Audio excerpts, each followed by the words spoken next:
All right, buddy, I'm good. Okay. Hey, welcome everybody to Pro Mindset Podcast. This is Craig, your host. Today, my guest is Ricky D. Ricky's a comedian. He's a coach. You're an actor. I'm an actor. Yes. Keynote speaker. Yes. You're a jack of all trades. I try to be. I try to be a jack of all trades, but you know what they say, jack of all trades, master of none. I try not to go with that moniker. Absolutely. So, Ricky, why don't you share your full name? Full name. So first name is Ricardo, but everyone goes by Ricky. And I was named because my parents loved I Love Lucy. So they actually named me Ricky Ricardo. So I go by Ricky. Last name is Del Rosario. So Ricky Del Rosario. Okay. And so what is your story? What would you like the audience to know about you? Wow, that's a loaded question. It's a long story. What do we want to dive into, Craig? I mean, it's literally one where there's many chapters, and if you give me a chapter, we can break the chapter down, because unless you don't want to, it literally will be a 3-hour podcast. We don't want that. People are going to get bored. We definitely don't want a 3-hour podcast today, but what I can share with you that I think that everybody can identify with is the breakthrough. Yes, you had a tough background, but you're not identified by your past. Of course. Of right? course. You found a way. Some people do, some people don't find a way to overcome the obstacles that life brings them. Yes. In sports, in business, being an entrepreneur, being a performer, everybody faces a ginormous amount of adversity. Yeah. See it when they're up on stage or when they're hoisting up a trophy or something like that. So I would like for you to share, what was the obstacle that you had to overcome? How did you break through? And what did you find on the other side? I think I broke through very early in life, which I think was good. At the same time, the childhood was rough. Young was, even after childhood, young adulthood was very rough. But many people say this when they succeed is, I would not trade it for the world. I wouldn't want to go through it again, but I would not trade it for the world. When I was 2, my parents divorced. I moved to San Diego with my mother. She was a young mother. So she had my brother when she was 16. She had me when she was 18. So she was young. She wasn't able to have that fun time in high school where, you go out and prom and things like that. She's pregnant in high school. So when she had myself and my brother, it was more like she felt like she wanted to live her life, what she missed out on high school. My brother ended up moving back with my father. I stayed with my mother, but it was tough because I was kind of more like an accessory. I wasn't like a son. I was more of an accessory, where when it felt time for her to have fun and spend time with me, that was when she would do that. Besides that, I was kind of pushed to the side. I would wake up when I was about 7 years old to go to school. I would wake up myself because she was working. About 7, 8 years old, I'd wake up, make my bed, make my breakfast, pack my lunch, walk to school, which was pretty good distance. Go to the after-school program. After the after-school program, I would walk home in the dark, come home. She's gone already. She's working during that time because she worked kind of the middle of the day and at nighttime. And then I would make my dinner, pot pie. I would make, mac and cheese, something like that. I'd sit and watch Love Boat, Fantasy Island, and, Magnum PI, all those fun shows, and then go to bed. And then that was Monday through Friday. That's what I did. And then when the weekends came, I would take my bike and just go ride around, because I didn't really want to hang out with my mom. It wasn't like it was a bond between us at all. It was more like she was my roommate. That paid all the bills, of course. That's a good roommate. But at the same time, I was able to just be by myself, which actually I liked. I liked doing that a lot. So I would be by myself, and she had boyfriends coming in the house all the time. And one of the worst parts about being young at that age, where you can't control anything, is she would allow her boyfriends to hit me. So I want to say the breakthrough point for me was one time when her boyfriend was hitting me, and he literally picked me up by my pants from the back, slammed me down on the ground, and he just was hitting me. And then my mom's on the couch, and she's just watching it. I mean, her eyes are just staring at me, and there's nothing. I mean, it's like, when you can look into somebody's soul and their conscious and you don't see anything. I just saw pretty much a glass window. She just allowed this guy to continue to hit me, and it was like, I couldn't even believe it. And I'm looking at her, in my head, I'm saying, why is this happening? How can you let this happen? As a parent, I know I'm a parent, and when I see my daughters, I'm like, there's just no way I could ever let that even happen to my daughters. It was not even something that I would even think about. But she continued to, let her boyfriends hit me, and then she would always push me to the side where I would have times where she would have me go ride my bike. One time I was riding my bike and I was in San Diego, and she had me. She said, "Did you want to go on a bike ride, Ricky?" And I was like, "Yeah, sure," because I always like to ride my bike. So one day she goes, "How about you meet us? We're going to meet these guys." Is that you or is that Jose? That's got that. That is me. There's my business phone went off, and it's silent, but it went off. I don't know why. I'm going to unplug it. Sorry about that. It's okay. Okay. It wasn't at the beginning that it started getting to where it was distracting. It was distracting me. Sorry about that, Craig. Okay. Let me know where you want to go from. Just start up where you left off. And I honestly lost track. You were getting abused by a boyfriend. You had this disconnection with your mother. Yeah. Okay. Okay. So one day my mother asked me, she said, "Do you want to go on a bike ride?" Because she knew I love to ride my bike. So I said, "Yeah." So I met these guys, 8 adult men at Balboa Park in San Diego, and I got in a van with them. There was no one watching me, just these 8 guys. And we just drove and drove for hours. I didn't remember. I fell asleep. And then I woke up and it was like almost nighttime. And the guys get out and they go, "Okay, guys, we're going to ride back to San Diego. So make sure you get a good night's sleep and make sure you get some food." And I literally was an 8-year-old kid with a Bugs Bunny t-shirt, 501 jeans on, and Converse. And I was like, hell no. I didn't even know I was, going to ride this big, long distance. And I didn't even have a bike. So they gave me an adult bike. In the morning, they're looking at the map on what direction to go.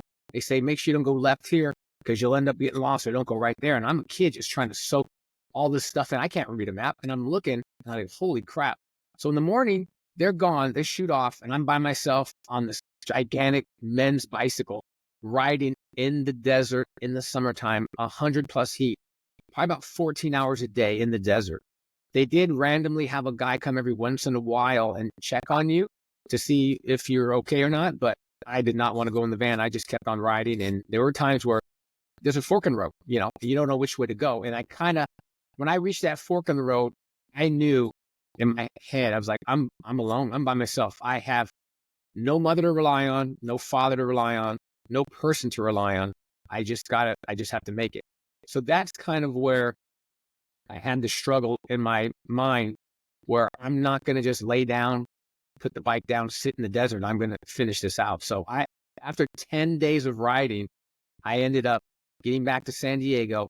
Every night I would grab the meal when I got to the camp, eat the meal, lay down, look at the stars. There was no tent to sleep in, so I'm sleeping in the stars in my same exact outfit, get up in the morning and ride again. And as an 8-year-old kid, I was just like, this is nuts. So that was the point where I knew it was me. I was my own taker, my own caretaker. I had nobody else that was going to do anything for me. I had to make sure it was me the whole entire time. And I kept that mindset all the way. I moved back with my father when I was about 9 years old. And then I moved into an area that was very drug infested. This is in the 80s, where crack was very, very big. So I have around 12 to 13 friends that have been murdered because of the drug business. And that was in Seaside, California. It was a very, very drug infested place in the 80s. I went to college. I was a great athlete. I played tennis. I was going for a scholarship to Sonoma State University. But when I got up there, they dropped the tennis program. So I was there by myself. I was going to go to Sacramento and play. But I played football in high school as well. And this is a fluke. You being a football guy, this is a rare thing that happened. I was walking with my backpack after school. School just started. I think it was like the first week of college. And they were kicking field goals. And they kicked the field goal. And I just happened to reach my hand out because I was walking, past the end of the field goal and catch the field goal one-handed. Not something I would ever normally do. It was a fluke. I just kind of saw it last minute. And then the wide receiver coach came up to me and said, hey, did you play football before? And I said, yeah, I played football in high school. Defensive back, wide receiver. So he had me come out real quick and catch some passes from the second string quarterback who was just sitting there. And he asked me to join the football team. So I got the privilege to actually play with Larry Allen. So Larry Allen, one of the best offensive linemen, he was there playing at Sonoma State University. We had several classes together, got to know each other. Very funny guy, very great guy. Well, he's a very quiet guy, but when you get to know him, he's very, very great guy. He just recently passed away a few months ago. So Yeah, he did. yeah, that was the young life from that point on. Okay, let's go back to what can you remember about that bike trip? Because that bike trip seems almost like It's nuts. or surreal. I mean, It's not even real. And the only way I can validate that bike trip is when people talk to my mom, she'll confirm it. And they also gave me a blue ribbon. So it actually was an event. So the guys were going for time. They were going to achieve something. And I was going just to survive, just to hang on. It was just, sun is what I can remember the most, is the sun beating on my face. And it was just like excruciating, like 100+ degrees. And I was so young, I don't remember if I had water, but I would assume I would have to have water, like a water bottle or something. It would almost be impossible to do it, but I don't remember that. But I do remember wearing jeans, wearing a Bugs Bunny t-shirt for 10 days straight, not a shower, sleeping in the desert. I barely could sleep because I would hear, coyote noises and, strange sounds in the Arizona desert. But it was such an excruciating thing. But I tell you what, after about 3-4 days, I kind of went numb and I just went into survival mode. I didn't even experience the heat, the exhaustion. I was just ready to get back home. So I had that determination in my head that I'm going to make it. And that experience that I would never want to relive as a child, but I definitely think that's kind of what made me the person I am today. so you've been a comedian.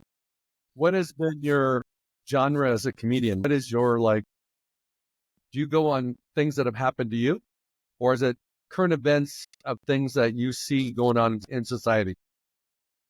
I try not to be a current event comedian, which a lot of people like. And the reason why is current events come and go. So if you're doing a shtick, would you say, and it's hitting hard and it's great, it's unbelievable, everyone loves it. 2 years later, that thing is not even relevant anymore. I really go by life struggles, things, with my family, my wife, kids, and it evolves. As being a stand-up comic, your routine and everything you say continues to change. So I've been doing that for, I'm going to say 27 years. Early 90s, mid-early 90s is when I started doing stand-up. I was in the very first Laugh-A-Palooza with Mike Epps. Nick Cannon, when he was about 16 years old, he was in it with me as well. I did Comic View, I did HBO, a lot of things. I did Laugh Tracks. That's the last thing I did on television in 2019.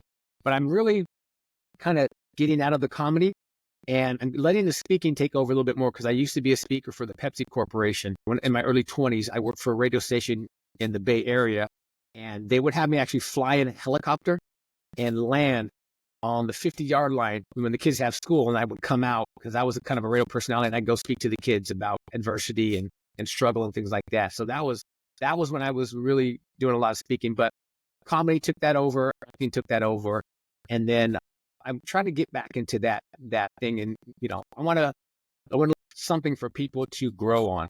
Where stand-up comedy, I'll get your ear for a second, and I'll have you laughing for a little bit, but are you really taking anything away from that? Whereas if I speak to people, I really feel like I'm giving something back to people. And so, at my age, I've done it for 20 some odd years. It's time for something new. And I think speaking it's a great way to reach people. What is the number one message that you want people to hear when you're doing your keynote speaking? Well, believe it or not, it's stress. Listening to what I said, stress is huge. I was also a professional fighter too. So it was a short career, but I fought in the K1 World Grand Prix in 2002 at the Mirage Hotel. So I went into that. I was kind of the person where I felt like if there's something to achieve, I want to try to achieve it. And the thing is sometimes when I achieved it, I would just be happy by just achieving it and then go into something new. But just the stress of that bike ride and the stress of being a child and a kid and friends that I knew that got killed, it's something that I learned to deal with, and knowing that stress is always there. You're always going to have stress, and how you manage it is the most important thing. And I try to talk to corporations because stress is huge for corporations. There's over 1 million people a day that call in sick, and then the industry, just the United States, they lose over $200 billion a year just because of stress. So, and the number one stressor in a lot of people's lives is their job. 28% of people say, my job is the number one stress in my life. So dealing with that stress and learning how to harness that stress and build something from it and achieve more. That's kind of what I speak of. What is your recipe, your formula for alleviating stress and reframing your situation so that you can maybe get a lesson or pivot a little bit on where you're going in your life so that you have less stress moving forward? Yeah, yeah. So for me, as I say, stress is something that you're always going to have. I have a wife, and good thing she's not listening right now because she does stress quite a bit. And she says to me, I'm glad I'm married to you because you don't stress over anything. But internally, I'm stressing over things. I'll stress over what outfit to wear that day. But there's little stressors in life.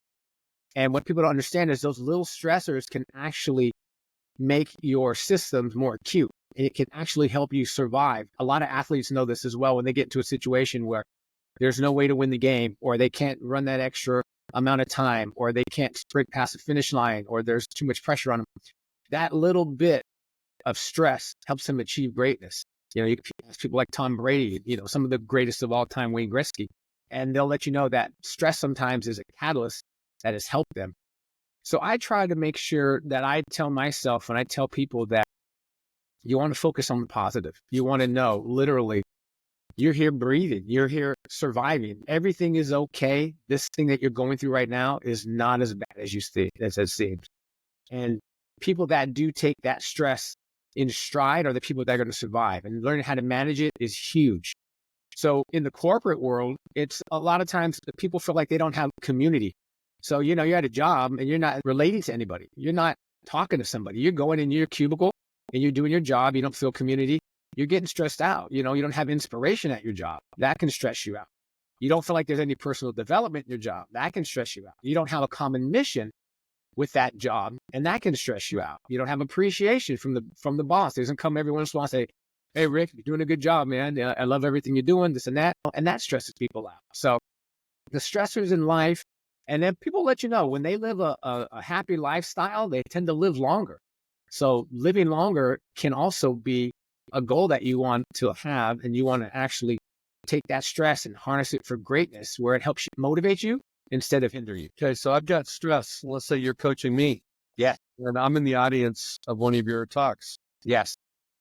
What's the first step that I'm going to write down about how to refit my stress into something that's positive so that I can excel because of the motivation of it and not be paralyzed from analysis of my stress?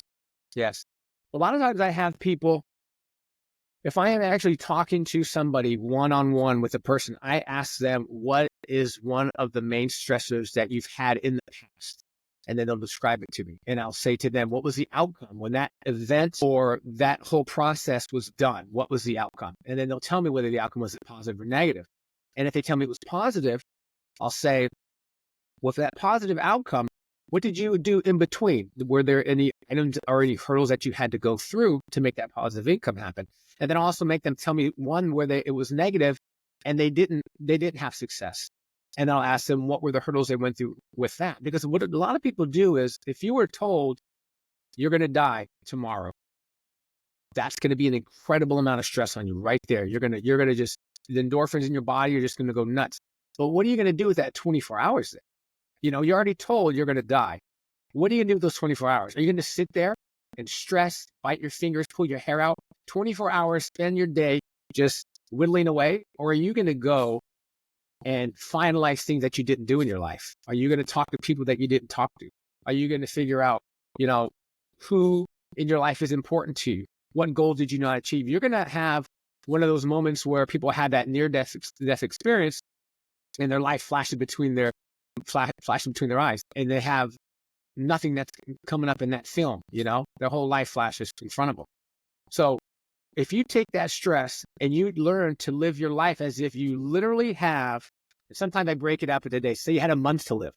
So when you have a month to live, you can take those smaller steps towards your goal and what you want to do. If you have a day to live, that's nuts. You're like, what am I going to do? Let me go eat some crab, some lobster. Let me go, you want to do whatever you want to do. Let me talk to the prettiest girl I've ever seen. That gets a little more extreme. But if you had a year to live, if you had a few months to live, if you had 1 month to live, what would you do? And sometimes when we go over that will kick someone in the butt and say, you know what? Yeah, I got to live my life. Instead of you sitting there scrolling on your phone, or you're sitting there watching television, or you're just, doing something that's not productive, which is good to do because that relieves stress to relax. But also people stress because they haven't succeeded in their own internal goals and they haven't succeeded in what they feel like is their success in life. I always tell people, don't ever go by anyone else's success. I don't care how much money they think you don't have or what social group you don't live around. That's their issue, not your issue. Your issue needs to be what makes you happy. And when you find out what makes you happy, the stress tends to melt away. And you feel like what you want to achieve to make yourself happy, the stress will tend to melt. From my perspective, I think stress is when you bring the future to the present. Yes. And it's when our minds are, I don't know what percent negative, but we have a lot of negative tendencies. And so if you're in a situation where the outcome is unknown, it could go either way. You're at that Y in the road. You don't know whether going one way is going to take you to the ghetto and the other place, way is going to take you to paradise. Just thinking ahead too much. 100%. I've found that when people can focus on the moment, especially athletes, middle of the game and you're worried about winning the Super Bowl and it's the second game of the season, that's not a good idea. Yeah. Well, let's just focus on the play that the coach called now. Yes. And so I think for, regular Joes that don't play sports, but they have careers, what do you got to do today? Yeah. Good point. And that's why I take people's timelines for their lifespan and shorten it. Because now it's like, what are you going to do in that short amount of time? What are you going to do for that day? And people always say, I have my whole life to do that. I have 50, 60 years or 20 years or 30 years. No, you don't. You have to imagine that it's now. Now's the time to do it. And you're not looking into the future. And, like you said, especially in athletics, people are assuming, you lose one or two games in the beginning of the season, in the football season. How many teams have gone and went to the playoffs? Tons. It all turns around, and people have to realize that life turns around. Life changes. Life has ups and downs, just like sports has ups and downs.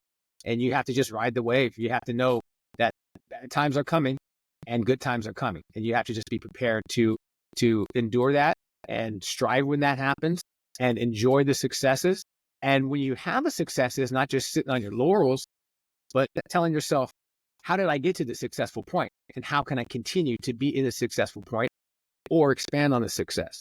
Because when the bad times come, you have sometimes that recipe to get back into the successful point of view. What else besides stress do you tackle in your communication through keynotes?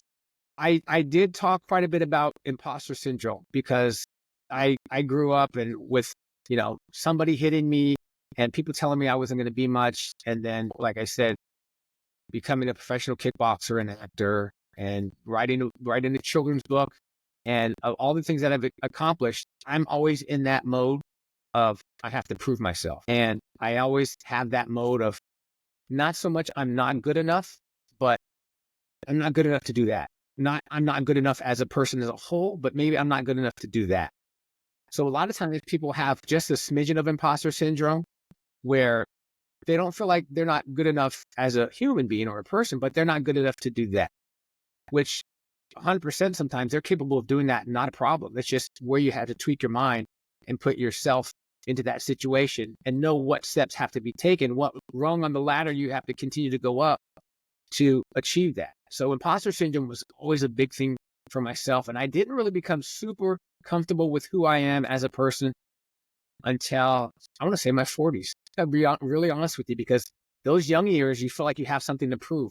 You have the chutzpah in you, you have the energy, and you have the means sometimes to go ahead and try to make things happen. So I always was in that mode of trying to make things happen. And now at my age, I'm trying to not so much make things happen, but continue to do things that I've already accomplished, not tackle too many new things except for, certain speaking and things like that, but make what I've done better and make what I've done maybe to another level, but not really start anything new, because I want to become really, really good at what I'm doing now and try to become elite at what I'm doing now. Whereas before I would try to see how much I could accomplish little by little and not trying to be elite at what I'm doing. But now I feel like I want to be elite at what I'm doing. And then that would kind of erase a lot of the imposter syndrome, because I'm at a level where I feel like, and if I have other people that are corroborating that with me, saying you are at that level, that kind of takes that imposter syndrome and kind of pushes it to the side. Why did you pursue the kickboxing 7 years ago or whatever it was? because guys are stupid. We're always trying to test ourselves. We're always trying to prove ourselves. I did get in a lot of fights when I was younger, and I was actually very skinny guy, but I actually got in a lot of street fights with a lot bigger guys, and I would always win. It was very strange. I was very quick. I was very fast. So when I was in college, I also took Taekwondo for quite a while. But the weird thing is why I got into it is because my uncle married this woman. When I went to college, he lived up where I live, and he married this lady, and her son was a renowned kickboxer. So we became friends. We actually lived together, and he was telling me, you should, try kickboxing. So I tried it with him, and I ended up excelling at it very well. He was putting me up against fighters that were fighting for years, and I'm probably just months into it. And just because I was fast and athletic, it helped for a lot of discrepancies I had in the technique of kickboxing. But then the technique got better and better and better. And I've sparred with 7-time world champions. I've sparred with people who fought in the UFC. I've cornered at the Playboy Mansion. I've done a lot of big events and stuff like that. But just that competitiveness, I remember a lot of times when a new person would come into the gym and they'd just be huge, gigantic, and strong. And they want to learn kickboxing, but they'd have that attitude. And then, so my coach would say, okay, we'll have you start with Ricky. And at that time I was like 160, real skinny guy. These guys come in like 250. And we'd spar around, and the guy would come out with just a bloody nose, and I would be over there, laughing just because I was so fast. They just weren't ever able to, get a punch on me, and I'm quick and fast. So it kind of humbled those guys at times, because I know when I started, I was humbled many times, but the craft and just knowing that you could take your body and put it to its peak, but also to its point of breaking, because kickboxing, boxing, a lot of the combat sports, people let you know if they really do it, your body will break. It is one of the toughest things you can ever do as far as athletics or pushing your body, because you can mentally, physically, it will drain you and break a person down. So that was my purpose of it. I played college football just to see if I could play it, and I could play it. I did a lot of things just to see if I could do it. I did kickboxing to see if I can do it. It was not my passion, because I didn't like getting hit in the face. I didn't like getting kicked in the leg. When I flew home from my flight from Las Vegas, I had a knee that was as big as a volleyball, almost just swollen. I was sitting in the airplane, just in the alley, and people would just come by and saw my knee wrapped, and it was just huge, and it took forever to heal. I wasn't attracted to that, but I wanted to know that it's something I can do, and that's kind of, as men do all the time, we get stupid, and we try to see what we can accomplish, and that was one of the things that I really wanted to see if I could accomplish. Okay, so Ricky, do you tennis in college? No, I was supposed to. Like when I went to Sonoma State, they dropped the program that year, 1992. So there was not enough funding to play. I didn't play. No, right? I'm sorry? You're coaching tennis now?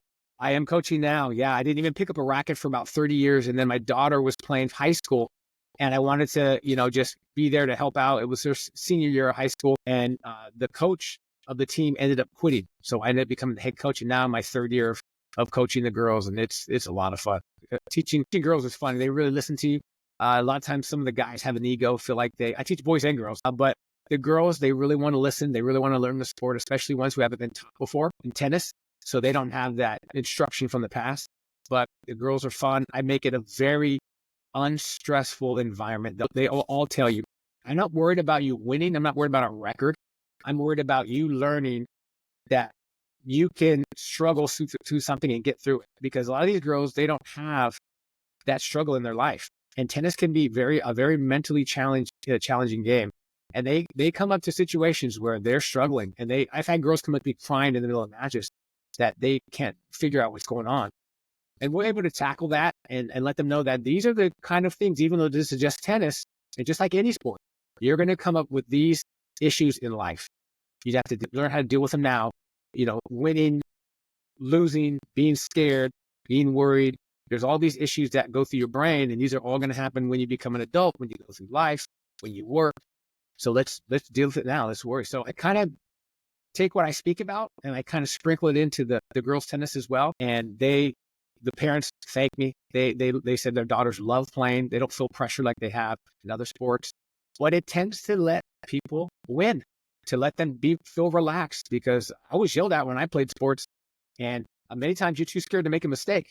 So now you playing at your peak performance, it's not going to happen because you're just too worried about, I don't want to make a mistake. I get play basketball, I get the basketball, I'm going to pass it right away because I'm worried the coach is going to yell at me.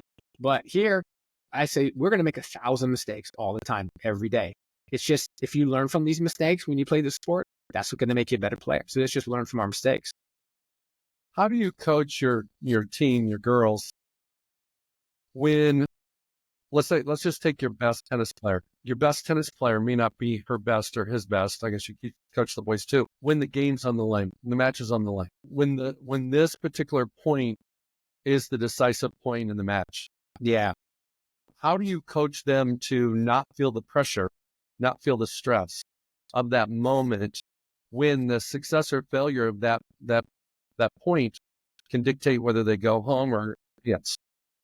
That's a great question because I have a great example. So for 2 years, she's gone now. She graduated high school, but for 2 years, I had a nationally ranked player, incredible athlete. She's been playing tennis since she was like 3 years old, nationally ranked. I mean, this girl she can mop the floor with anybody. College men, she trained with college men when she was in high school, college players, and she could beat some of those college players as well. So her first year with me, she won the whole sectional divisional, went on to a big regional tournament, got to the finals. She got to the finals and she lost to this girl.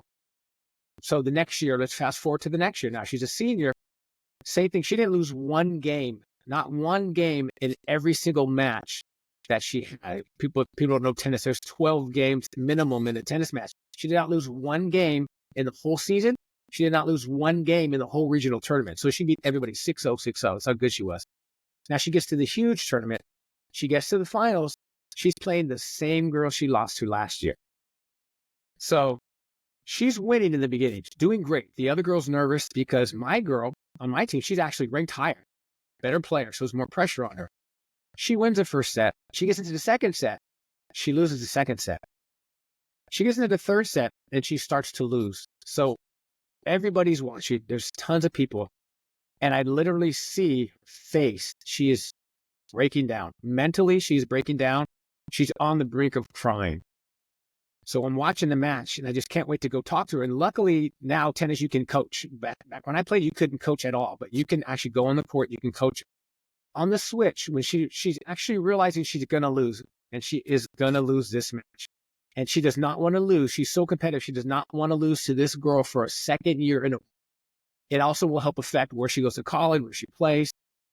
So I go out on the court and you can just tell she is at the breaking point. And when I go into the court, she literally breaks down in front of just a crowd of people. She is in tears, crying. I mean, I almost broke down because I saw how much she wanted this. And I told her, she had tears going down her face, and I just pulled her hair to the side and her parents are watching. And I said, you know what? In a few months, a year, you won't even think of this match. This will be nothing. This is one little blip. You've only been alive 18 years. This is one blip in your whole entire life. Whether you win this or lose this, people over here watching you are not going to think any less of you. They know you're an incredible player. They've watched you play this whole tournament. People that know you have watched you play your whole entire life. This is nothing. Athletes go up and down. The greatest athletes lose to some of the people that they're not supposed to lose to. Let's just relax. Let's play the match. Let's play it how you want to play it. Let your body be. Let's say if you believe you're going to lose this match, then you should be even more relaxed. But you always have a chance to come back. But let's relax, because I promise you, this is not the last time you're going to play tennis. And I promise you, this is not the defining moment in your life. So let's just go out there. Let's relax. It's almost going to be done. She took a deep breath. She took a drink of water. The chair umpire tells me, you need to hurry up. We got to get going, And even the other player feels bad. She's a super sweet girl, and she feels bad. And I said, let's just play this match like you want to win it. If you miss a point, it's not a big deal. And I promise you're going to get through this. Don't worry about it. She plays, she loses. She thanks me for all the words. The mom thanks me, but then she just collapses and breaks down in her mom's arms. And just like, I feel so bad. The newspapers are talking to her. But the funny thing is she's a member at the tennis club I go to. And I talk to her often. And I didn't bring up the match at all. But then 8 months later, I brought up the match. And I said, do you still think about that match you played? She goes, no, I don't. And I go, good. I go, how significant was that match to you now as opposed to then? She goes, it wasn't that big of a deal. She goes, I got to the finals. It didn't mess with my national ranking. I'm good. I go, exactly. I go, life is like that. That's one little thing that you think is so traumatic that's going to affect everything in life, but it didn't. And now she had many scholarships, but she had stress in her life. I wish I could be somebody who could talk to her all the time, but her father is a very stressful coach, and he coached her forever. And so she lived with that burden on her shoulders that she has to be that good. And she was not going to play college tennis. She had scholarships and she just gave it up. But now she's starting to enjoy tennis again, and she's going to take 1 year at the junior college, and she's going to actually go and play probably for Santa Barbara or for Cal Poly because she's already talked to the coach. But she's an incredible athlete. She can do it. It's just there's been so much pressure on her put as a young girl, and she just didn't want the pressure. But now she's at the point where she's enjoying the game again, and she's going to go. Well, one of the things about pro mindset is creating an invincible performance bubble and for those moments. Yeah. So the way that I coach young men that are facing like these big moments, I would consider that a big moment. You're in the finals, you haven't lost a game, let alone a match. Yeah. Easy. Yeah. So what happens is in your performance bubble, really all you want in it is your belief in yourself, your confidence in your skills, and it's going to allow you to flow and have peace and have freedom in movement. But here's what happens. If her dad was her coach, her dad talked to her all week about this is the tournament. It's going to be playing against this girl. You're probably going to face her in the finals. You better not let her beat you this year. And she was thinking about the outcomes. She was thinking about disappointing her dad. She was thinking about all the optics of what this looks like to her standing in the national rankings. She was thinking about the stuff that doesn't matter, but it did matter because she was allowing it to be in her headspace.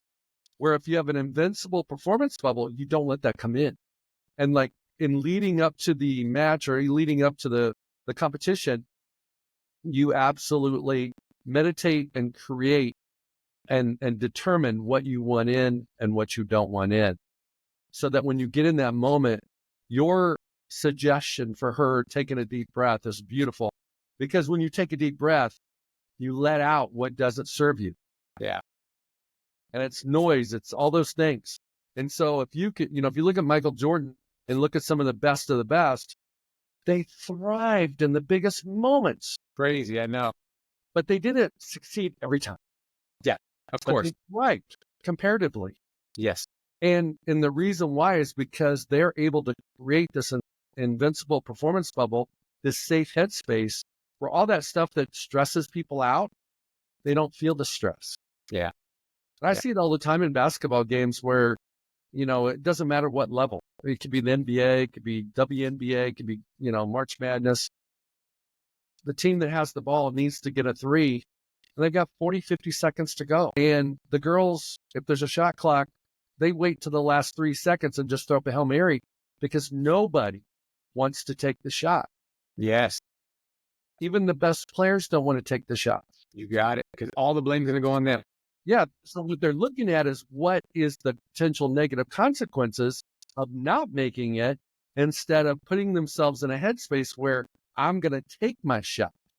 I'm going to get open. I've made this shot 1,000,000 times. Yeah. I've practiced, I practiced taking 500 shots a day all summer. Yeah. Or whatever it was in preparation for this big moment to not just like blow it because, in those big moments, the bigger the pressure, the bigger the consequences. Yeah. Is when the athletes crumble and self-destruct most often. Yeah. And that's what your tennis girl did. Yeah. Yeah. Yeah. It's 100% true. We had a match yesterday and the girls are losing and they're playing very tentative and they're not stroking the ball. They're just trying to push it and get it in. I go, you're playing to just keep the ball in. You're playing to just be here to survive. You're not playing to win. You're not going to win a match by just dinking it back to her. You have to take the initiative. You have to be aggressive. And they flipped it around and 2 of the girls went 3 sets and they ended up winning. I said, you got to stroke the ball. I don't care if you lose. You have to play what you've practiced. You don't practice just dinking the ball and hitting like that. You don't practice that. You practice stroking the ball. So why play a game that girl is better at and you're going to lose that where she can play the game that you're good at? You need to continue to stroke that ball. They flipped it around and ended up winning. So yeah. But the bigger the moment, you're 100% right. The bigger the consequence, and people want that. Because what happens is when an athlete fails, they'll talk about that success, but they are quicker to talk about the failure and how they didn't live up to what they did, and how why does the team have them? Why is the coach still keeping them? They're easy to crucify somebody. That's always fun for people to do, which is disgusting, rather than praise how good they are. Because when they praise how good you are, they're always looking for a flaw. Look at Steph Curry. I mean, the guy's, unbelievable. There's so many good things, but everyone's looking for something. They're looking for something. If they find one little thing, like how much he didn't tip at a restaurant or something, then that's going to go viral. Everyone's going to be like, oh, you're cheap, Steph Curry, something stupid. But they always are quick to tear somebody down. It's incredible. Well, Ricky, I would say that from the coaching perspective, the best thing you could do as a coach is to condition your athletes to focus on being their best versus winning. Yeah. And when they focus on being their best, it's a whole different mojo, because winning many times is the natural result to playing your best. Yes, of course, you got it. Yeah. But if you play your best and you lose, can you play better than your best? You can't. No, your best is your best. Your best is your best. So if you play your best and you still lose, if you gave it everything you got, you can hold your head up high and walk off the court and be cool. Yep. But what really stinks is when you're not playing your best.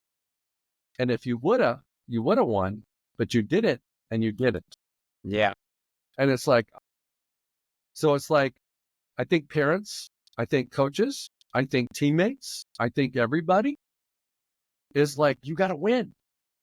No. It's let's go do your thing. You've earned the right to be in this situation, to be in this moment. You've paid the price. You put in the work. You've done everything. You've structured your life so that this is priority.